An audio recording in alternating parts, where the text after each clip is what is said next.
Najee Harris is another one right now. As of this recording, it's week 9 of the 2022 season. Ooh. I traded Najee Harris. I had him on 2 of my teams, and I was done with him by week 3 of this season. In one league, I sold him for a first, a second, and a third of the rookie draft next year. And in another league, I traded him for a first rounder next year and Shaquille Leonard. But let's go to Yahoo, and let's go to the trade hub and see where Najee Harris, if he cracks the top 10, and he does. He's the 6th most traded player. My personal feeling about him is that the offensive line, the quarterback play, are 2 of the biggest reasons why he's not performing. There might be other reasons. I don't know if it's the offensive scheme, game script, or what it is, but you're expecting him to put up 20 to 25 points a week as your running back 1. Three down bell cow. That is what you are expecting from him, and he's putting up like 10 to 12.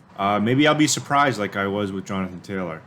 All right, Harris for Jerry Jeudy straight up. I mean, Russell Wilson looks terrible, and Judy's in an offense that is not performing well. So that is a total discount. I would say on a scale of 5, that's a 2, week 2.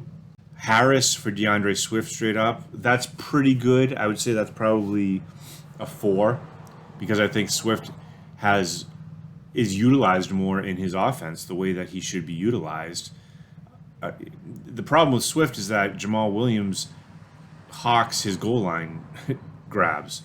And so instead of giving you those 20-point games, 25-point games, Swift is always down around 13, 14, 15. So maybe it's a 3. Maybe it's 3 out of 5. Harris for Taylor. It's kind of a wash, so I'd say that's probably a 3. Harris and Jacobs for Evan Ingram, Miles Sanders, CeeDee Lamb. That's a pretty decent return, especially Sanders and Lamb. But you're also giving up Jacobs. So I got to give that a 2 out of 5. Harris, Hawkinson, and probably a garbage round. For Hines, Kyle Pitt, and a third. That's not a good deal.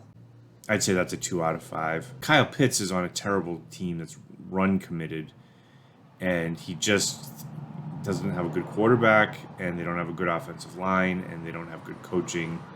It's just not a good team. Harris, Sutton. I mean, Cortland Sutton, what has he been doing?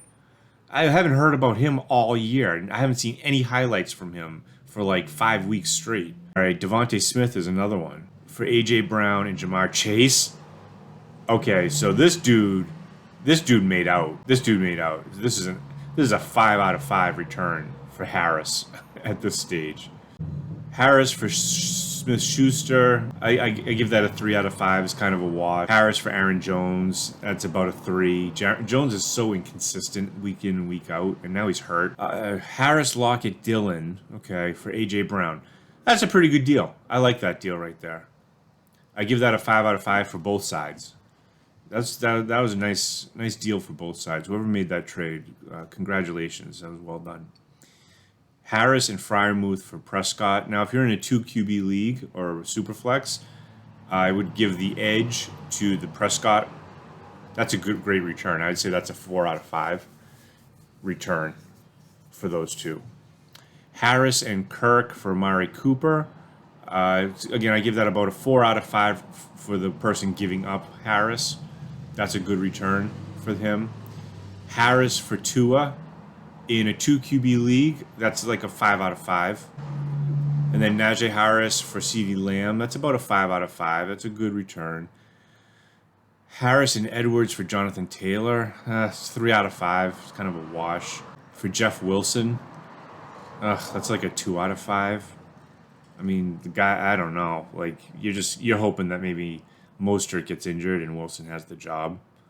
But I mean, talent-wise, you definitely want Harris, but it's like this is what it is.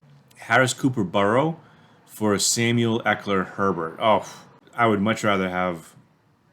Yeah, I'd much rather. Oh man, that's pretty good trade. I'd say that's a 4 out of 5 for both sides. Yeah, that's well done. That's well done. I maybe give it a slight edge to this team because of Eckler. So yeah, he got a good return for that. Harris and Stafford for Tua. Yeah, it's a pretty good return. That's like a 4 out of 5 considering the way Stafford's been playing. Najee and Mooney for DeAndre Hopkins. Good return. Harris for Deshaun Jackson. Horrible trade. That's a 1 out of 5. Harris for Isaiah Likely. It's like a 2 out of 5. I understand that Andrews is injured, but Harris, Madison, Herbert for Fields and Etienne. That's a good return. I give that a 4 out of 5. Harris and Brady for Cordarrelle Patterson. I would give that 2 out of 5. I know what Cordarrelle Patterson can do, but it's ugly, you know. Harris and Prescott for Josh Jacobs.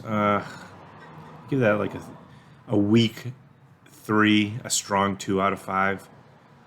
Mike Williams and David Montgomery, 3 out of 5, and for James Conner, 3 out of 5. So, based on this, I actually think Najee Harris has more value right now than Jonathan Taylor does. So if you own Harris and you're trying to get rid of him, look at the trades for Jonathan Taylor and compare those. I think the return that people are getting for Harris right now is better than for Taylor. And to me, it's trying to think of why Harris is older than Jonathan Taylor. You got to kind of use like 25 years old as the cutoff for running backs. Like they start to decline after that, unfortunately. And Harris is going to be 25 at the end of this year. I think Taylor's going to be 23 at the end of the year.